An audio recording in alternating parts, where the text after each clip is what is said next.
സാംസങ്ങിന്റെ S25 ultra എന്ന പുതിയൊരു സ്മാർട്ട് ഫോൺ ഇപ്പം ഇന്ത്യൻ മാർക്കറ്റിൽ ലോഞ്ച് ചെയ്തിട്ടുണ്ട്. ഇപ്പം സാംസങ്ങിന്റെ ടോപ്പിൽ വരുന്ന ഫ്ലാഗ്ഷിപ്പ് സ്മാർട്ട് ഫോൺ ആണ് ഈ ഒരു ഫോൺ. എന്തായാലും ഈ ഒരു വീഡിയോയിൽ നമ്മൾ നോക്കാൻ പോകുന്നത് സാംസങ് S25 അൾട്ര എന്നുള്ള സ്മാർട്ട് ഫോണിനെ പറ്റിയിട്ടാണ്.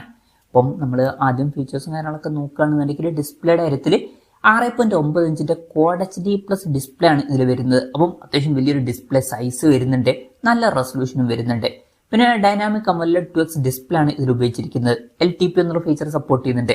അതായത് റിഫ്രഷ് റേറ്റ് 1 ഹെർട്സിന്റെയും 120 ഹെർട്സിന്റെയും ഇടയിലായിട്ട് അഡ്ജസ്റ്റ് ചെയ്യാൻ കഴിയുന്നതായിരിക്കും. മാക്സിമം 120 ഹെർട്സിന്റെ റിഫ്രഷ് റേറ്റ് ആണ് ഇതിൽ സപ്പോർട്ട് ചെയ്യുന്നത്. പിന്നെ പഞ്ചോൾ ഡിസൈൻ ഒക്കെ കൊടുത്തിട്ടുണ്ട്. പഞ്ചോൾ വരുന്ന ടോപ്പ് സെന്റർ ഭാഗത്തായിട്ടാണ്. പീക്ക് ബ്രൈറ്റ്നസ് വരുന്നത് 2600 നിറ്റ്സ് ആണ്. പിന്നെ ഫോണിന്റെ ഫ്രണ്ടിൽ ഗൊറില്ല ഗ്ലാസ് ആർമർ 2ന്റെ പ്രൊട്ടക്ഷൻ കൊടുത്തിട്ടുണ്ട്. അപ്പോൾ നല്ലൊരു പ്രൊട്ടക്ഷനും ഇതിൽ വരുന്നുണ്ട്. ഇപ്പോൾ ഡിസ്പ്ലേ ഫീച്ചേഴ്സ് മൊത്തത്തിൽ നോക്കുമ്പോൾ അത്യാവശ്യം നല്ല ഡിസ്പ്ലേ ഫീച്ചേഴ്സ് തന്നെയാണ് ഈ ഒരു ഫോണിൽ വരുന്നത്. ഇൻ ഡിസ്പ്ലേ ഫിംഗർ പ്രിന്റ് സെൻസറൊക്കെ ഇതിൽ കൊടുത്തിട്ടുണ്ട്. ഫോണിന്റെ വെയിറ്റ് വരുന്നത് ഏകദേശം 218 ഗ്രാമാണ്. അപ്പം അത്യാവശ്യം വെയിറ്റ് ഒക്കെ ഉണ്ട്. തിക്നെസ് വരുന്നത് 8.2 mm ആണ്. പിന്നെ IP68 റേറ്റിംഗ് ഇതിൽ സപ്പോർട്ട് ചെയ്യുന്നുണ്ട്. അപ്പം നല്ലൊരു IP റേറ്റിംഗ് കൊടുത്തിട്ടുണ്ട്. പിന്നെ ഇതിൽ ടൈറ്റാനിയം ഫ്രെയിമും കാര്യങ്ങളൊക്കെയാണ് വരുന്നത്. ഈ ഒരു ഫോണിന്റെ titanium pink gold, titanium white silver, titanium jade green, titanium jet black, titanium silver blue, titanium grey, അതുപോലെ തന്നെ ടൈറ്റാനിയം ബ്ലാക്ക് എന്നീ കളർ വേരിയൻസ് ആണ് ഇപ്പോൾ ലോഞ്ച് ചെയ്തിരിക്കുന്നത്. പിന്നെ ഇതിൽ S Penന്റെ സപ്പോർട്ടും കാര്യങ്ങളൊക്കെ വരുന്നുണ്ട്. ഇനി പ്രോസസറിന്റെ കാര്യത്തിലോട്ട് വരികയാണെന്നുണ്ടെങ്കിൽ സ്നാപ്ഡ്രാഗൺ 8 Elite എന്നുള്ള പ്രോസസർ ഇതിൽ കൊടുത്തിട്ടുണ്ട്.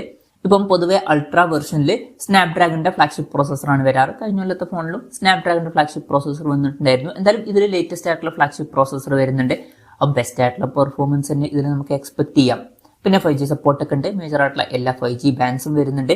ബേസ് വേരിയന്റിൽ 12 GB റാമും 256 GB ഇന്റേണലുമാണ് വരുന്നത്. 12 GB റാമും 512 GB ഇന്റേണലുമായിട്ട് വരുന്ന വെർഷനും 12 GB റാമും 1 TB ഇന്റേണലുമായിട്ട് വരുന്ന ഒരു വെർഷനും വരുന്നുണ്ട്. പിന്നെ ഫോൺ വെട്ടം നീറ്റാതിരിക്കാൻ വേണ്ടിയിട്ട് വേപ്പർ ചേംബർ കൂളിംഗ് ഇതിൽ കൊടുത്തിട്ടുണ്ട്. പഴയതിനേക്കാളും 40% ബിഗർ ആണ് എന്നാണ് അവർ പറയുന്നത്. പിന്നെ NFC സപ്പോർട്ടൊക്കെ ഉണ്ട്. സ്റ്റീരിയോ സ്പീക്കേഴ്സ് കൊടുത്തിട്ടുണ്ട്. 3.5 mm ഓഡിയോ ജാക്ക് ഇതിൽ വരുന്നില്ല. ആൻഡ്രോയിഡ് 15 ബേസ് ആയിട്ടുള്ള 1 UI സോഫ്റ്റ്വെയർ ആണ് ഈ ഫോണിൽ വരുന്നത്. ഈ ഒരു ഫോണിൽ 7 കൊല്ലത്തെ OS അപ്ഡേറ്റും കാര്യങ്ങളൊക്കെ ലഭിക്കുന്നതായിരിക്കും. അപ്പോൾ കുറച്ചധികം കാലത്തേക്കുള്ള സോഫ്റ്റ്വെയർ അപ്ഡേറ്റ് ലഭിക്കും. നല്ലൊരു കാര്യമാണ്. പിന്നെ പല ഫീച്ചേഴ്സും ഇതിൽ വരുന്നുണ്ട്. ഇനി ക്യാമറയുടെ കാര്യത്തിലോട്ട് വരികയാണെന്നുണ്ടെങ്കിൽ ഫോണിന്റെ പിന്നിൽ ക്വാഡ് ക്യാമറ സെറ്റപ്പാണ് വരുന്നത്. 200 മെഗാപിക്സലിന്റെ f1.7 പെർസിൽ വരുന്ന മെയിൻ ക്യാമറ സെൻസർ ഇതിൽ കൊടുത്തിട്ടുണ്ട്. വോയിസിന്റെ സപ്പോർട്ട് വരുന്നുണ്ട്. പിന്നെ 50 മെഗാപിക്സലിന്റെ f1.9 പെർസിൽ വരുന്ന അൾട്രാ വൈഡ് ആംഗിൾ ലെൻസ് വരുന്നുണ്ട്. ഇതിന്റെ ഫീൽഡ് ഓഫ് വരുന്നത് 120 ഡിഗ്രിയാണ്. അതുപോലെ തന്നെ 50 മെഗാപിക്സലിന്റെ f3.4 പെർസിൽ വരുന്ന ഒരു ടെലിഫോട്ടോ ലെൻസ് വരുന്നുണ്ട്. ഇതിലും വോയിസിന്റെ സപ്പോർട്ട് വരുന്നുണ്ട്. 5x ഒപ്റ്റിക്കൽ സൂം സപ്പോർട്ട് ചെയ്യുന്നുണ്ട്. പിന്നെ 10 മെഗാപിക്സലിന്റെ f2.4 പെർസിൽ വരുന്ന ഒരു ടെലിഫോട്ടോ ലെൻസ് കൂടി വരുന്നുണ്ട്. ഇതിലും വോയിസിന്റെ സപ്പോർട്ട് വരുന്നുണ്ട്. 3x ഒപ്റ്റിക്കൽ സൂം സപ്പോർട്ട് ചെയ്യുന്നുണ്ട്. ഫ്രണ്ടിൽ 12 മെഗാപിക്സലിന്റെ f2.2 പെർസിൽ വരുന്ന സെൽഫി ക്യാമറ ആണ് വരുന്നത്. അപ്പം ഓൺ പേപ്പർ നല്ലൊരു ക്യാമറ സ്പെസിഫിക്കേഷൻ ഇതിൽ വരുന്നുണ്ട്. അത് മാത്രമല്ല പൊതുവെ S സീരീസിൽ വരുന്ന ഫോണുകളിൽ വളരെ മികച്ച ക്യാമറ പെർഫോമൻസും കാണാറുണ്ട്. അപ്പം ഇതിൽ മികച്ചൊരു ക്യാമറ പെർഫോമൻസ് തന്നെ ലഭിക്കുന്നതായിരിക്കും. പിന്നെ ബാറ്ററിയുടെ കാര്യത്തിൽ 5000 mAh ബാറ്ററി വരുന്നുണ്ട്. 45 വാട്ടിന്റെ ഫാസ്റ്റ് ചാർജ് സപ്പോർട്ട് കൊടുത്തിട്ടുണ്ട്.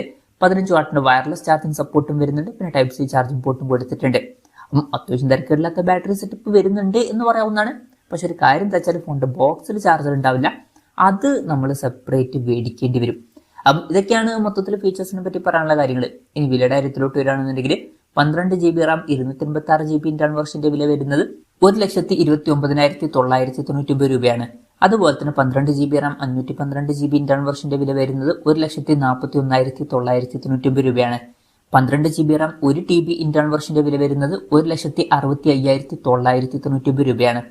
എന്തായാലും ഓവറോൾ നോക്കുകയാണെന്നുണ്ടെങ്കിൽ അത്യാവശ്യം നല്ല മികച്ച ഫീച്ചേഴ്സ് ഇതിൽ വരുന്നുണ്ട്. മികച്ച ഡിസ്പ്ലേ ഫീച്ചേഴ്സും പ്രോസസ്സറും ക്യാമറയും ഒക്കെ വരുന്നുണ്ട്. തിരക്കില്ലാത്ത ബാറ്ററി സെറ്റപ്പും കൊടുത്തിട്ടുണ്ട്. പിന്നെ കുറേ ഫീച്ചേഴ്സും കാര്യങ്ങളൊക്കെ ഇതിൽ വരുന്നുണ്ട്. അപ്പോൾ മികച്ച ഫീച്ചേഴ്സുമായിട്ട് വരുന്ന ഒരു സ്മാർട്ട് ഫോൺ തന്നെയാണ് ഇത്. ഫ്ലാഗ്ഷിപ്പ് ലെവലിൽ വരുന്ന ഒരു ആൻഡ്രോയിഡ് ഫോണാണ് നിങ്ങൾ നോക്കുന്നതെന്നുണ്ടെങ്കിൽ തീർച്ചയായിട്ടും ഇപ്പോഴത്തെ ഇതിൽ കൺസിഡർ ചെയ്യാൻ പറ്റിയിട്ടുള്ള ഒരു ഓപ്ഷൻ തന്നെയാണ് S25 അൾട്ര എന്നുള്ള സ്മാർട്ട് ഫോൺ. പിന്നെ വിലയും അത്യാവശ്യം വരുന്നുണ്ട്. അത്യാവശ്യം കൂടിയൊരു പ്രൈസ് റേഞ്ചിലൊക്കെ തന്നെയാണ് ഈ ഫോൺ വരുന്നത്. അപ്പം അത്യാവശ്യം കൂടിയൊരു പ്രൈസ് റേഞ്ചിൽ ഫ്ലാഗ്ഷിപ്പ് ഫോൺ നോക്കുകയാണെന്നുണ്ടെങ്കിൽ കൺസിഡർ ചെയ്യാൻ പറ്റിയിട്ടുള്ള ഒരു ഓപ്ഷൻ തന്നെയായിരിക്കും ഇത്. അതാണ് ഈ ഒരു ഫോണിനെ പറ്റിയിട്ടുള്ള എൻ്റെ ഒരു അഭിപ്രായം. ഈ ഒരു ഫോണിനെ പറ്റിയിട്ടുള്ള നിങ്ങളുടെ അഭിപ്രായം ജസ്റ്റ് ഒന്ന് കമൻറ്റ് ചെയ്യുക.